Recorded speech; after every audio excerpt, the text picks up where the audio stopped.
দর্শক, আমার সঙ্গে আছেন আমার সহকর্মী সাদমান তাহমিদ। তিনি জুলাই গণ অভ্যুত্থানে নিহত এক শহীদের পরিবারের সঙ্গে কথা বলেছেন। তাদের যে প্রত্যাশা যে নতুন সংসদ থেকে, নতুন সরকারের কাছ থেকে, এগুলো আমরা তার কাছ থেকে শুনি।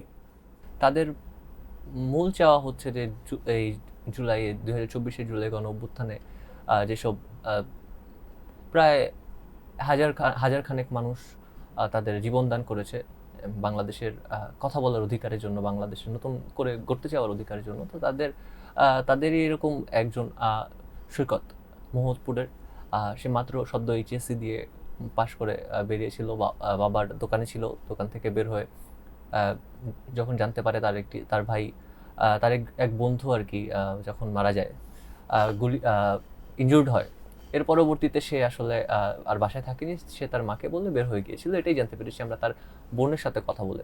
তো বের হয়ে যাওয়ার কিছুক্ষণের পরেই তার পরিবার জানতে পারে আর নাই।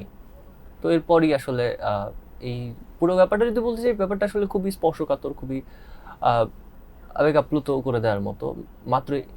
মাত্র এইচএসসি দিয়ে পাশ করা একটা ছেলে, সে যখন মিছিলে থাকে, এরকম তার পরিবার দাবি করছে যে তাকে মিছিলে আসলে অগ্রভাগে তাকে স্পষ্টভাবেই দেখা যাচ্ছিল এবং তাকে টার্গেট করে মারা হয়েছে। সেই মোহাম্মদপুরের এক পুলিশ সদস্যের প্রতি আসলে তাদের অভিযোগ, যেটা এখন আন্তর্জাতিক অপরাধ ট্রাইব্যুনালে আসলে সেই মামলাটি এখনো বিচারাধীন আছে। তো আমরা তার তার বড় বোনের সাথে কথা বলে আমরা জানতে পেরেছি যে তাদের আসলে নতুন সংসদের প্রতি তাদের প্রথম প্রত্যাশা হচ্ছে যে বিচার, জুলাই গণহত্যার বিচার। জুলাই যে গণহত্যায় আসলে এত বাচ্চা ছেলেপেলে থেকে শুরু করে সকল বয়সী, সকল শ্রেণীর মানুষজন জীবন দিয়েছে, তাদের যে হত্যা, এই যে গণহত্যার বিচার এবং বিচার কার্য যেন অব্যাহত থাকে। এবং তারা বিভিন্ন সময়, এটা আসলে অন্তর্বর্তীকালীন সরকারের সময় থেকে এখনের সময় পর্যন্ত আমরা বারবার দেখে আসছি, তারা বিভিন্ন সময় দাবি করে আসছেন হলো যারা অপরাধ করেছে তাদের বিচার ধরলাম হয়ে গেল। তো যে আশায় এই মানুষগুলো প্রাণ দিয়েছে, বেশিরভাগই তরুণ, সে বিষয়ে পরিবারগুলোর কোনো চাওয়া বা বক্তব্য আছে?